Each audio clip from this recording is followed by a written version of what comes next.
Alhamdulillah, Alhamdulillah, all praises to Allah, all praises to Allah. Alhamdulillah, Alhamdulillah, all praises to Allah, all praises to Allah. I never thought about all the things you had given to me. I never thanked you once. Puji dan syukur kita panjatkan kepada Allah Subhanahu wa taala atas rahmat taufik inayah serta hidayahnya sehingga kita dapat berkumpul kembali guna melaksanakan salat Isya secara berjamaah dan insyaallah akan dilanjutkan salat sunnah tarawih dan salat sunnah witir secara berjamaah pula. Salawat serta salam berupa kita haturkan kepada yang kita Nabi Allah Muhammad SAW. Ialah Nabi yang menjadi suri kepada kita dalam menjalani hidup dan kehidupan yang sementara ini. Seperti biasa, sebelum kita mendengarkan ceramah tarawih pada malam hari ini, kami dari Panitia Gerak Amaliyah Ramadan Masjid Tuhan yang Tetangga ingin menyampaikan beberapa hal. Yang pertama, laporan keuangan Gerak Amaliyah Ramadan pada malam ke-19 Ramadan 1445 Hijriah atau 29 Maret 2024 Masehi. Sandokas senilai 10.083.000 rupiah. Pertama, penerimaan isi pertama malam ke-18 sebesar 544.000 rupiah. Sumbangan yang pertama, Bapak Syarifuddin dan yang Pak sebesar 50.000 rupiah. Kedua, almarhum Hasbullah sebesar 50.000 rupiah. Ketiga, Toko Nafa sebesar 300.000 rupiah. Jumlah penerimaan sebesar 944.000 rupiah. Pengeluaran biaya rutin tarawih sebesar 750.000 rupiah. Jumlah pengeluaran sebesar 750.000 rupiah. Jadi total saldo pada malam hari ini sebesar 10.277.000 rupiah. Penyampaian selanjutnya yang insyaallah akan menghidangkan buka puasa besok 19 Ramadan 1445 Hijriah. Yang pertama, Nyonya Dr. Mulyani SPD FT. Kedua, Nyonya Aidil Zainal. Ketiga, Nyonya Muharas Zainal. Keempat, Nyonya Mahmud dan Siama. Kelima, Nyonya Mahmudin dan Imba SPD. Keenam, Nyonya Muhammad Faisal. Ketujuh, Nyonya Muhammad Said dan Setuju. Kedelapan, Nyonya Syamsuddin. Kesembilan, Nyonya Haji Abdul Malik dan Buah. Kesepuluh, Nyonya Haji Muhammad Abbas D. Kesebelas, Nyonya Abdurrahman dan Ibu. Ke-12, Mas Suhaji. Ke-13, Ibu Haja Zainab Putta. Ke-14, Ibu Saleha dan Jaya. Ke-15, Ibu Salma dan Reneng. Dan tak lupa kami mengucapkan banyak terima kasih kepada seluruh jemaah yang telah menjalankan buka puasa tadi sore. Semoga Allah membalas apa yang kita niatkan dengan pahala yang berlipat ganda. Kami juga menginformasikan akan diadakannya lomba azan setelah salat sunnah witir dalam rangkaian kegiatan Alinan Festival Volume 4. Untuk itu kami mengharapkan para jemaah agar tinggal sejenak untuk meramaikan acara. Selanjutnya,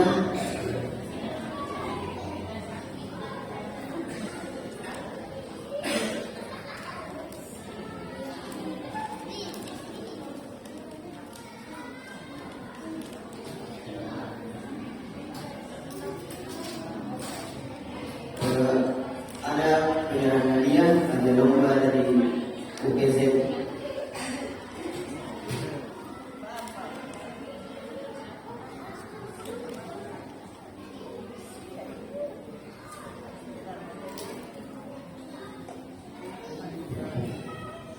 Assalamualaikum warahmatullahi wabarakatuh.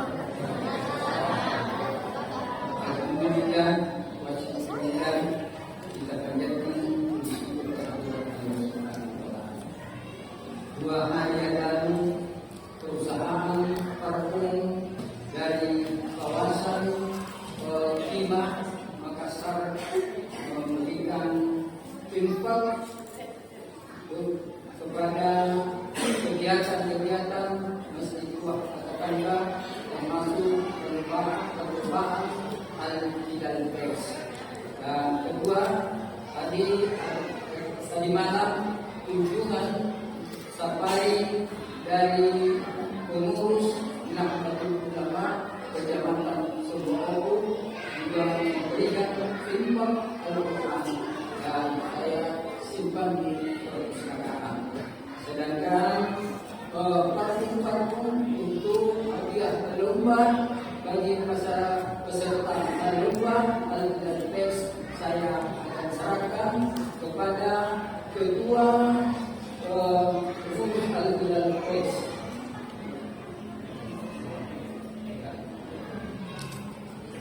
Untuk itu kembali menerima dari perusahaan Timah.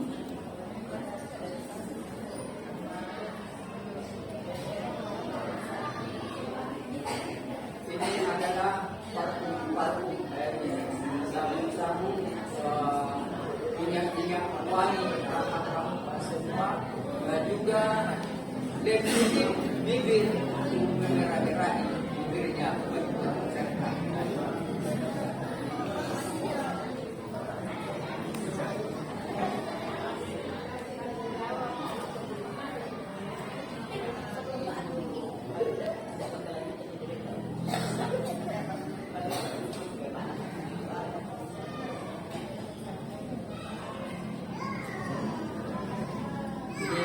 Banyak dari jalan hadiahnya para peserta.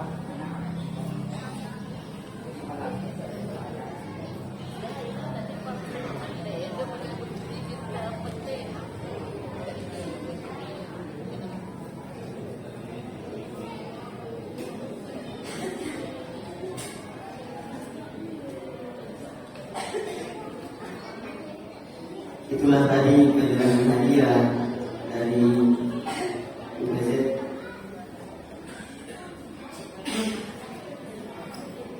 Selanjutnya yang insya Allah akan membawakan ceramah tarawih pada malam hari ini, yakni Haji Surya Munir LC, dan akan menjadi imam Al-Ustaz Muhammad Asari.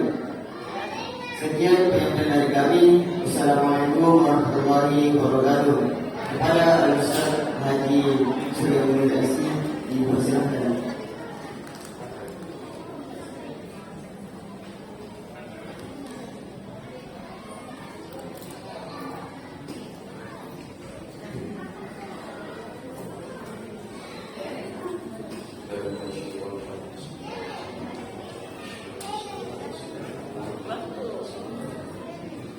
Assalamualaikum warahmatullahi wabarakatuh.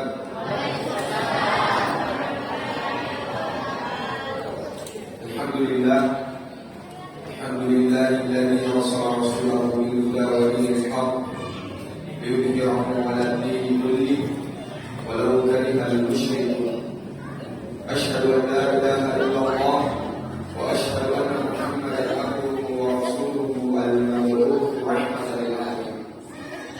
فقال الله تعالى في كتابه الكريم: أعوذ بالله من الشيطان الرجيم، بسم الله الرحمن الرحيم.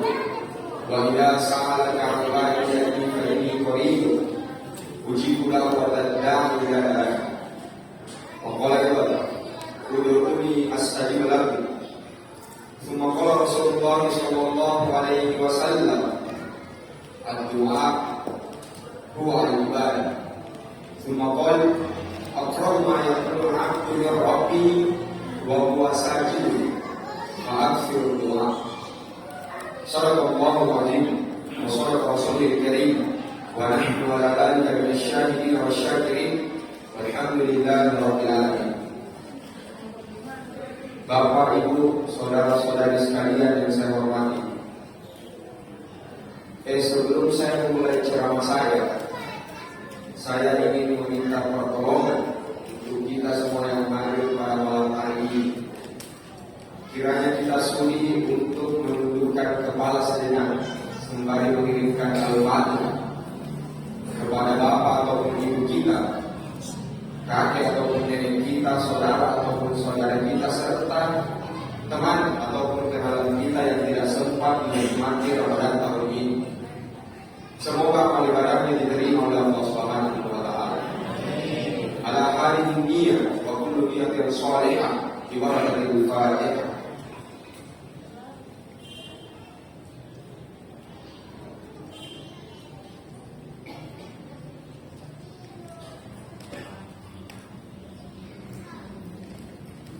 Terima kasih. Selanjutnya puji syukur kehadirat Allah Subhanahu wa taala.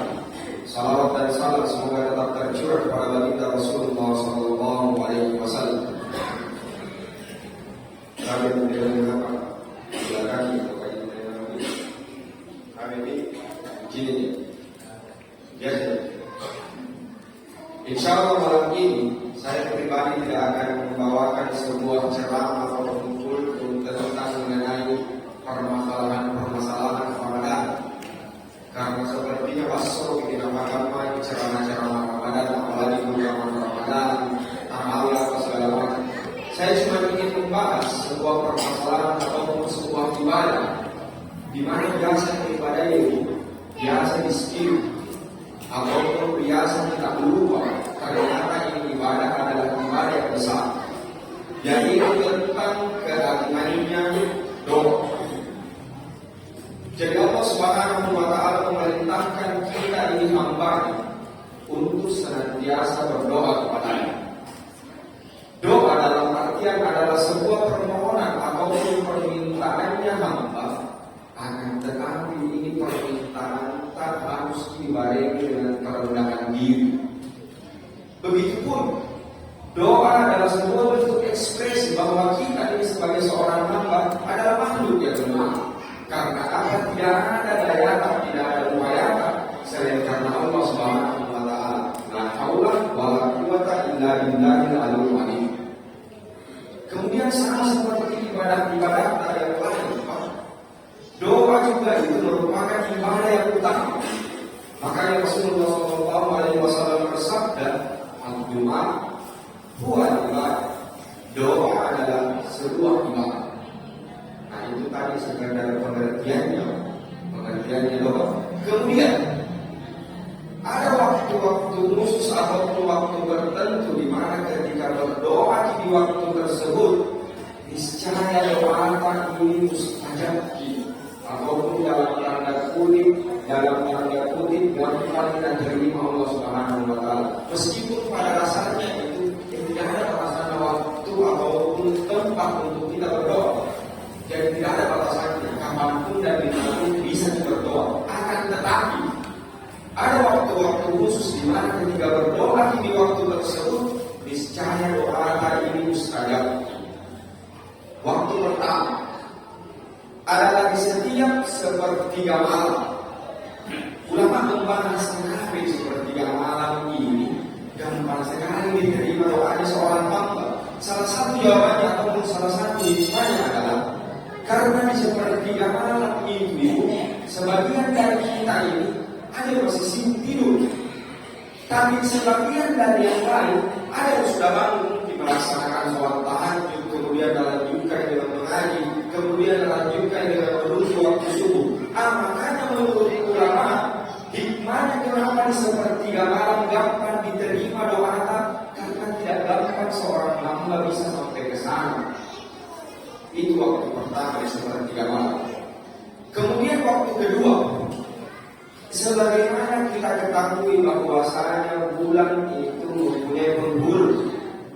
Penghulunya bulan Muharram. Kemudian hari juga mempunyai penghulu.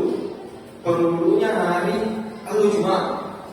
Nah di hari Jumat ini Bapak Ibu ada dua waktu di mana ketika waktu tersebut seorang hamba berdoa niscaya doanya ini mustajab.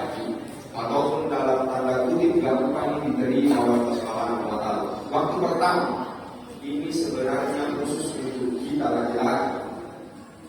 Biasa itu hari Jumat ketika kita melaksanakan sholat Jumat, Bapak, biasakan ada jeda waktu untuk khatib melanjutkan khutbah kedua.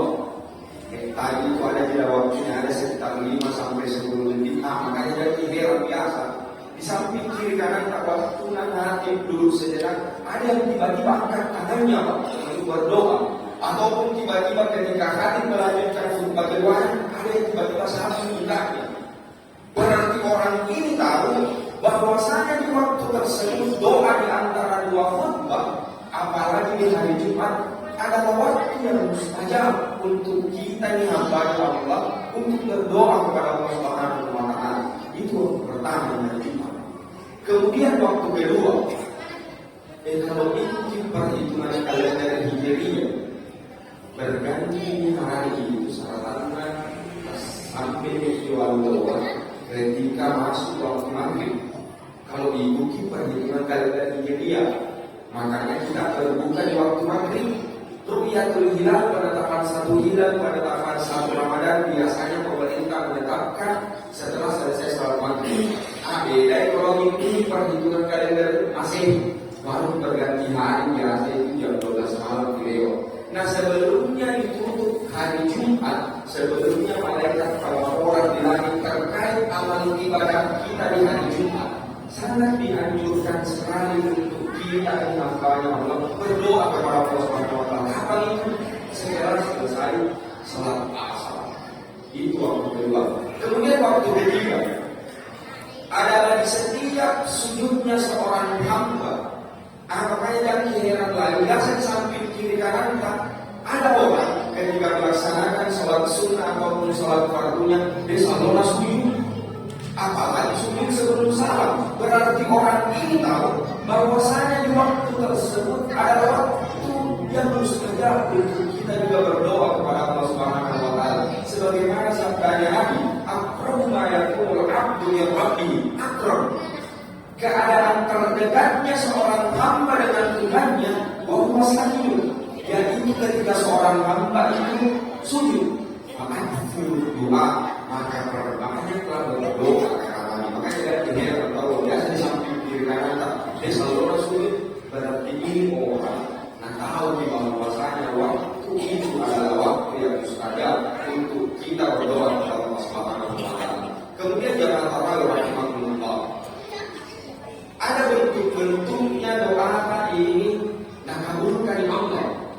Ada 3 bentuk umum yang dibahas ulama dalam kitabnya yang sering terjadi antara kita ini hamba Allah Subhanahu wa Ta'ala. Waktu pertama, bentuk pertama adalah seorang hamba berdoa terkabul, dan terkabulnya doanya menunggu bahwa langsung kontan mengabulkan Allah. Kasihkan contoh kasus 4 tahun silam Bapak, dunia dilanda yang namanya corona, COVID melanda dunia. Bukan sebenarnya, bukan cuma di Indonesia dilanda COVID, satu dunia dilanda yang namanya COVID. Kebetulan 4 tahun lalu itu, saya ketika itu masih di Kairo. Sebenarnya selesai di pendidikan SMA, tapi kenapa ketika itu lockdown di Indonesia, lockdown di Kairo. Dan ketika lockdown itu di bandara itu, tutup di bandara Kairo, tutup di bandara Indonesia. Dan naasnya celakanya ketika itu bertepatan dengan bulan Ramadan. Tahu biasa bulan Ramadan, biasa ustaz yang jawabna. Apalagi kakek biasa yang alhamdulillah ini bahkan rata-rata kawan saya itu ada yang charter ke masjid untuk mengisi 1 bulan full. Tapi rata-rata kita yang bakal pulang karena ketika itu kita tak buka bandara ya, lockdown. Saya ingat betul bertepatan dengan sahur ke-22 Ramadan. Ketika itu saya serumah ada 4 orang, salah satunya orang tua. Saya tidak tahu daerah sebelum Malimah, dia orang di sini. Dia ini bapaknya Pak, ketika COVID, ada istilah biasa pekerjaan waktu COVID, ada istilahnya pekerjaan di rumah kan di, kalau tidak salah. Lagi bahasa Muslim, bahasa kasarnya bapak kawan saya ini sudah diberhentikan dari tempat kerja. karena bapak kawan saya ini bekerja di salah satu pabrik di Bogor.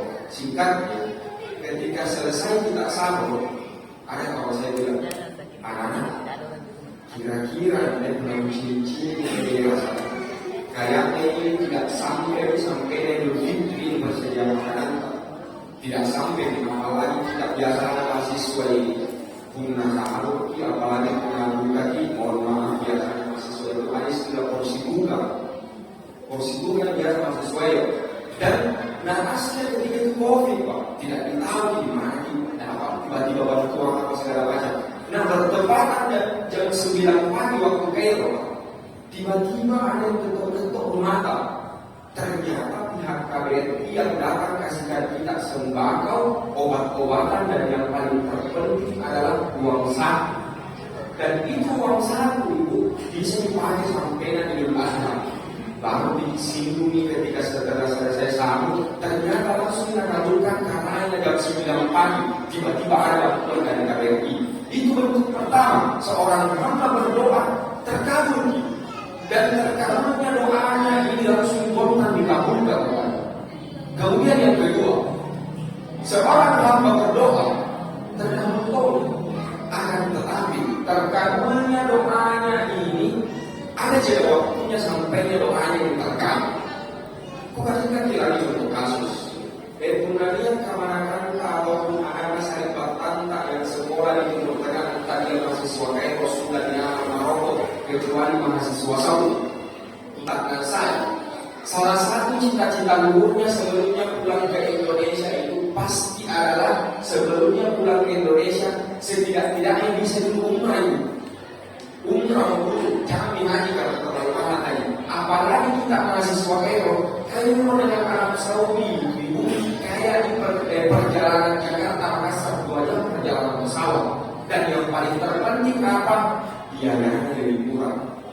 Sebagai bentuk ikhtiar saya sebagai salah satu mahasiswa Kairo, ikut uang ini untuk melaksanakan umrah sebenarnya bukan uang karena bapakku yang makasih per bulan. Ini yang saya tahu. Alhamdulillah terkumpul di tahun 2017 untuk dilaksanakan umrah. Urus di pemberkasan apa segala macam, tapi naasnya ketika itu terkena kepala itu namun bisa untuk melaksanakan umrah di tahun 2017. Di tahun 2019 kalau pernah didengar ada tes namanya biasa di sini yang ikut tes itu PPS dari Kemenang, namanya itu PPIH, Panitia Pelaksanaan di Indonesia. Kita juga di Timur Tengah atau TESNA. Apa itu tesnya? TPPPH, Tim Pembantu Panitia Pelaksanaan di Indonesia. Kita hitungannya mahasiswa sebagai non-PNS. Saya ikut tes ketika itu waktu 2019. Alhamdulillah lulus sebagai salah satu petugas haji di Indonesia. Di tahun 2017 itu saya sudah punya uang mau melaksanakan umrah, tapi terkendala ketika itu visa saya tidak turun, batal kepada umrah. Di tahun 2019 baru terjawab, bukan cuma umrah itu. Nah kasihnya haji kami buat naik, bukan cuma haji, nah gaji tolak pemerintah. Karena apa? Saya sebagai salah satu petugas haji di Indonesia. Itu bentuk kedua, seorang hamba berdoa terkabul. Akan tetapi terkabulnya doanya ini ada jeda waktunya sampainya doanya ini terkabul. Kemudian yang terakhir bentuk ketiga, seorang hamba berdoa terkabul tobi akan tetapi ini yang paling sering terjadi antara kita hamba dan Allah. Akan tetapi doa yang paling pertama yang dia minta itu, paling pertama yang dia minta itu doanya diganti doanya kepada yang lebih ada masalah untuk dirinya sendiri atau untuk keluarga. Bukan saja saya contoh kasus ini bukan dari saya. Saya punya teman seangkatan ketika masih santri di Mangkoso dulu, bapak. Saya dulu santri di Mangkoso. Temanku ini lanjutkan studinya di Unhas. Dia lulus tahun 2016. Sejak lulus kawan saya ini mendaftarkan dirinya yang namanya tes CPNS. Alhamdulillah 3 kali ikut tes CPNS ini temanku. Alhamdulillah 3 kali pun tidak lulus. 3 kali ikut tes, 3 kali pun tidak lulus. Pertanyaannya, mustahil ini temanku tidak berdoa untuk kelulusannya. Kenapa bilang mustahil? Dia bimbel. Anjing bimbel kan dibayar untuk kelulusan CPNS-nya. 3 kali kalau bimbel, 3 kali dong tidak lulus. Keempat kalinya dia pulang ke orang tuanya. Dia membina ikut tes CPNS apa segala macam. Pulang ke orang tuanya di Kalimantan sana, buka usaha di sana. Alhamdulillah sampai sekarang usahanya agakku berjalan lancar. Hikmahnya apa? Mungkin kawan saya berdoa untuk kelulusan CPNS-nya tidak ada masalah di situ, lihat Allah. Ternyata yang ada masalahnya ketika kawan saya dibuka usaha. Sebagai kesimpulan muncul pertanyaan besar. Dan ketika bentuk tadi, ada di antara kita ini hamba Allah ketika meminta doa, ketika minta kepada Allah tidak dikabulkan Allah. Dan ketika bentuk tadi, jawabannya adalah tidak ada. Kenapa bisa tidak ada? Al-Quran sendiri yang berjanji, Allah sendiri yang berjanji dalam firman-Nya, wa idza sa'alaka ibadi fa inni qarib. Apabila seorang hamba bertanya tentang saya, kata Allah, katakanlah saya qarib, saya dekat.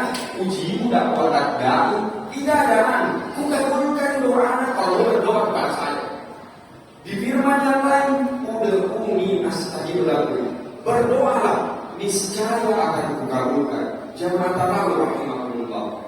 Setiap doa yang telah diterima tidak ada sia-sia. Doa itu akan menjadi anugerah ataupun kebahagiaan. Bukan hari ini, besok bukan besok, minggu depan mungkin, bukan minggu depan, tahun depan mungkin, bukan untuk kita, untuk anak tak, bukan untuk anak tak, untuk anak cucu tak. Begitu seterusnya. Karena apa? Tidak ada doa yang tidak terkabul. Kalaupun tidak terkabul di dunia, niscaya akan terkabul di akhirat kelak. Jamaah tarawih rahimahullah. Demikianlah yang mungkin sempat saya sampaikan. Mudah-mudahan bermanfaat bagi kita semua. Adapun kebenaran itu pasti datangnya dari Allah Subhanahu wa taala. Adapun kesalahan itu pasti datangnya dari diri saya pribadi. Akhirul kalam, wallahu musta'an wa alaihi tiklan. Wassalamualaikum warahmatullahi wabarakatuh.